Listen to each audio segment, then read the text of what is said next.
Hello, lovely story for Mauma Languma, to lofa lava. My name is Willy. Just to tell you a little bit about myself, I've been married for 30 years. Lani and I have been together for that long. We chose Papakura to be the land that we want to live in, and we'll never shift from there.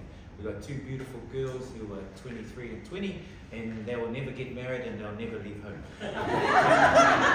Just checking in case people are a little bit worried about that. Yeah. I've been fortunate when my friend reached out to me and said, "Oh, would you like to do a presentation?" I said, "Oh, on what?" And then they said, "Oh, da da da da da." And I said, "Oh, do I have to?" "No, I've done it." I said, "Oh, great." So I'm like you, Tanishi, put it all together and I'm just sort of tagging off it, so it's really good. Look, one of the things is that I work for Blue Light New Zealand. So I'm based at the facility that used to be owned by Highwire Charitable Trust. 3 years ago it was gifted to us, and we were able to take over that space and be able to work in the community. So I'm part of a hub of community organisations that sit at that area, and we were fortunate enough to come together and have a bit of a conversation around it. And it's always interesting because it's not my topic of where I'm an expert at, but I've been learning a lot, so it's been really good. And the best part is that we've come together.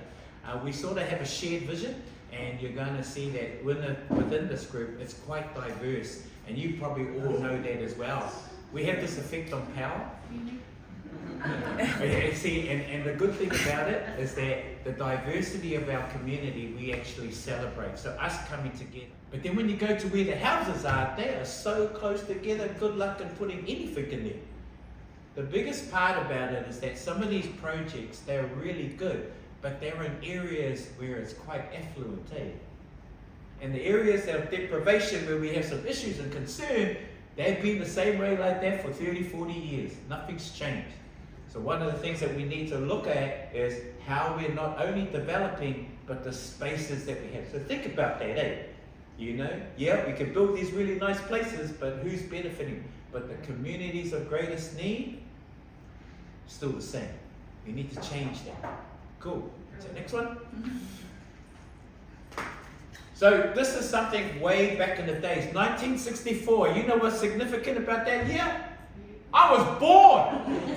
I was born, and you didn't even know that, girl. You didn't even know that. That's what I was born into. Hey, I was born into that. What can I tell you? I was actually born into Central. So my parents are immigrants in 1957, from Samoa. Yeah. All the islanders lived in Ponsonby, Grey Lynn. That's where we lived. Vermont Street's my street, cousin. My mom was a cook at St. Paul's.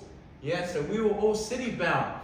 And then gentrification came along and said, "Hey, can you leave? Can you all leave?" Hey, oh, kia ora. So we all left, and you either went south or west. Our family went west, so we were one of the first Samoan families in Avondale. Yeah, so Dale State is where I originated from. But then this is Papakura, 1964. See the development down here, right? Woo! We all live on developments. Yeah. What stage were they? Yeah. And you know what they used to like back in those days was just the group people. So if you flew a helicopter over right now and you looked over at areas like Red Hill, Takanini, and Roseville, that's where Housing New Zealand built their houses in a block. They built them in a block. Hey, Smith's Bay Street, yeah, Joanne Place, Chichester. You think of all those areas, yeah. Hey, they blocked them and they put them all together. What they've done differently now is they stacked them. They go, let's stack all the same people. Yeah. But the problem with it is that what you've now created is an environment, that's not conducive to growth. Do you know what I mean? Like growing as people. We stack them now, and where do kids play? You can't. That's right. And they're forced to. In our days, we were get out. Nowadays, I'll stay here and here. Hey, and all the toxicity that's going on, it's just growing. It's festering. So those are the things that we need to do. We need to look about our shady area. So here's some ideas around it. Cool. One of the things that we did was that we asked these ideas at the workshop. And some of them are ideas that I'm going to say we know about, Yeah? But now this is the community telling us this is what we need. So we need to respond to this, and here are some of the responses. Thank you. Again, you know, when we start talking about seedling and tree nursery, my daughter is crazy. So she's into this entrepreneur stuff, and she said, Dad, I'm gonna do some propagation. I said, what's that? Getting little pot plants, you know. My house looks like Garden of Eden because my daughters have got all these pot plants everywhere. They grow them for 6 months, and then the auntie goes, oh, we're doing a landscaping project, can you send me 50? And then my daughter gets them in the car and she drives them down 50. But the key thing here is that that's an idea that a young person's just doing in our backyard, yeah, and whatever. But what we're doing is we're talking about amplifying that sort of idea at a community level. Some of these happen already. Do you remember the Tongans? So the Tongans have a garden area just in Red Hill, brother. They've been doing it. There's 5 Tongan groups that plant in that area and then disseminate the food. And like, bro, when they're planting it, it's pretty big. Now, there's a little bit of radu sometimes in there because people have different views. You need to have a shared values. Yeah, next one. Cool, so this stuff here, it's all over. Remember, we will flood, people. We will flood because we have these wetlands everywhere. Yeah? Restoration is part of that. You are part of it. Do you want to get on it? Remember our walk that we went around and did? Yeah? When we walked across over to where is it? Elliott Street, and we walked along it. That used to be where the boats used to dock in, and they came all the way to Racemore Park. That's where the boats used to dock way back in the day. It's all reclaimed land. Don't get me started on the sport field, but you know, yeah. But the key thing here is that there's opportunity to restore our places. If you think about Slippery Creek, has anyone gone down there lately? It's slippery, all right.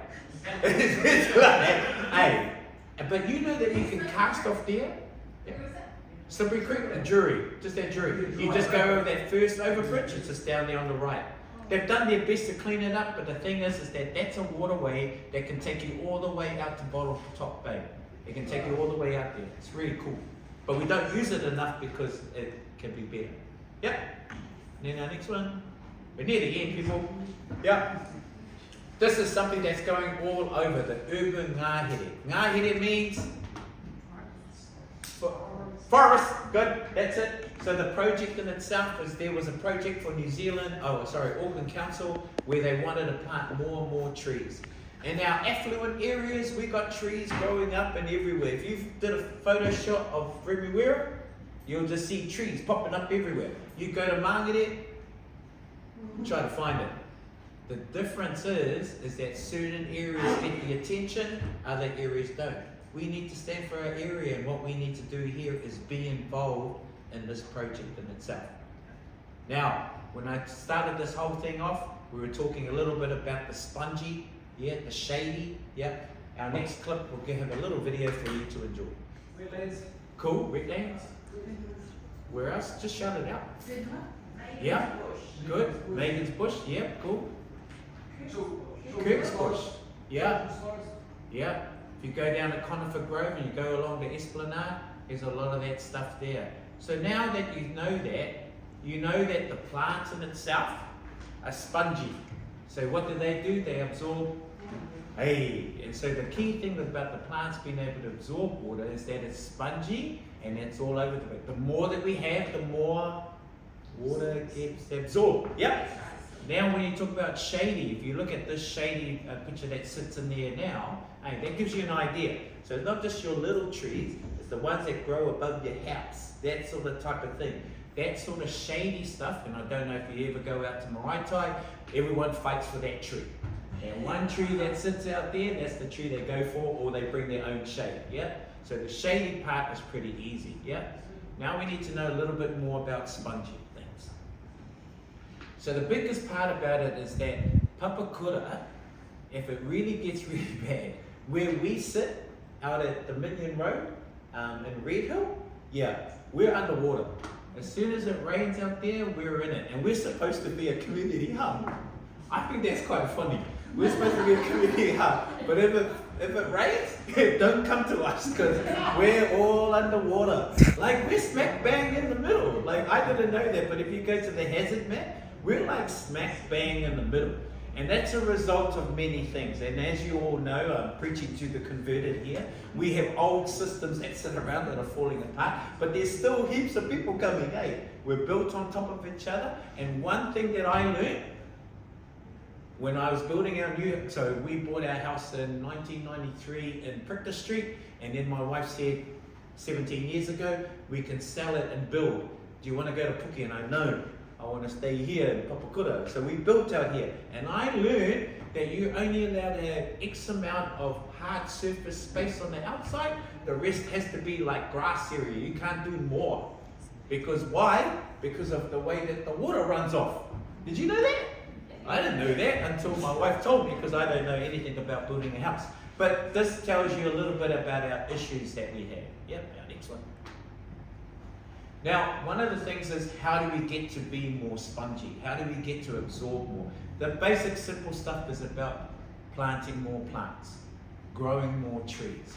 Those sort of things is what we're trying to do. Create more green space. So many of our developers like to build the house but don't like to give us green. They just like to build houses and they don't give us green. And what happens is that as our local board and council people know, we try to make them accountable.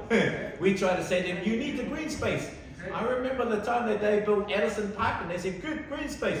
They created a verge that ran for like forever. And I thought to myself, well, how the hell do kids play on that? You can't. If you go down Addison, you can't even ride a bike down there. Good luck, Kazi, because it's all built up and everyone parks there, right? So where's the green space? They all say, oh, just go to Bruce Pullman. Yeah, that's an easy answer. But sometimes that's what's happening with our development areas, yeah? We're building on top of each other and then. So one of the things that we're trying to do is this, create wetlands. So for instance, at the back of our property at 159 Dominion Road, we've got this really big long street. Oh, kia ora, brother! Kia ora! But we built this, there's this one long stream at the back. We were on a planting project with council where we've already planted 1,000 plants. 1,000 plants were planted and we've adopted that space. That's our space now. We've adopted it and our job is just to plant. We're even doing a rodent project where we're trying to teach kids how to get rid of rodents, things like that. But the biggest part of it is that that's our contribution because it's physically within our area and it's something that we can do. Our goal is to plant over 2,000 plants over there. Cool. Next one. Cool. Now, this is a common site. Have you seen the site anywhere in Papakura? Oh, it is growing, mate. Everyone been out to Opahiki Sports Field? Have you seen that space over there? Yeah. Have you seen the other areas that are beginning built? This is what it looks like. What's missing? What? Yeah. So what's missing? Trees. Have you been over to Odama? Over in Drury. Does anyone know where that is? Yeah. You turn right, go over the bridge. Yeah. Wow.